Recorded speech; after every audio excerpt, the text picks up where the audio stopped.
Hello বন্ধুরা, আজকে আমরা নতুন আবার একটা ব্লগ নিয়ে চলে এসেছি। আজকে হচ্ছে খুব ছোট্ট মিনি ব্লগ। তো এখন হচ্ছে আমাদের রান্না মানে আমাদের ডিনার একটু লেটেই হয়, এখন এই 10:30টার মতো বাজে। তো এখন হচ্ছে এখানে বৌদি বানাচ্ছে এখন এগ রোল।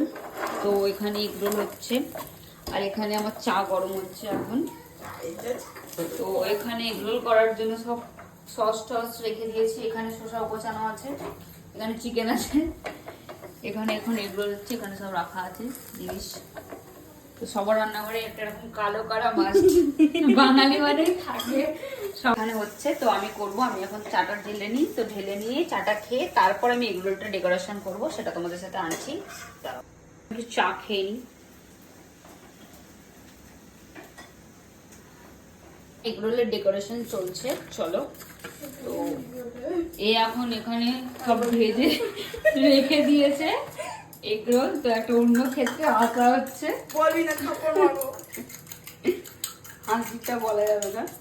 তো দেখো আমি এখানে এগ রোল ডেকোরেশন করছি। দাঁড়াও, এখান থেকে একটা রুটি তুলে নিই।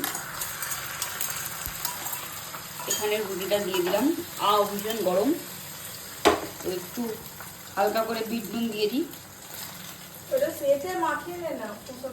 দেখো হালকা করে বিট নুন দিয়ে দিলাম, চাট মশলা।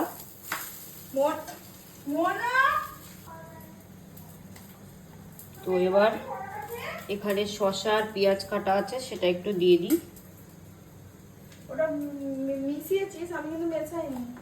আমাদের চিকেন রোলও হবে, বাট আমার মা যেহেতু চিকেন খায় না, সেই ক্ষেত্রে দেখো।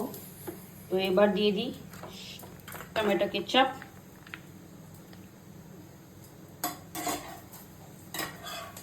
গ্রিন চিলি সসটা দিয়ে মুড়ে দিয়েছি। তো একটু বেশি মোড়া হয়ে গেছে, তো পরের গুলো আমি করে নিই, করে তোমাদেরকে লাস্টে দেখাচ্ছি। চিকেন রোল, চিকেন দেওয়া হয়ে গেছে, এবার এটা মুড়ে নিই। এগ রোল বানানো ডান। তো তোমরা যারা যারা খাবে প্লিজ চলে আসো। Bye, good night. আজকের ব্লগ এখানেই শেষ, পরের দিন আমার নতুন ব্লগ নিয়ে আসছি। বাই বাই, সবাই খুব ভালো থাকবে।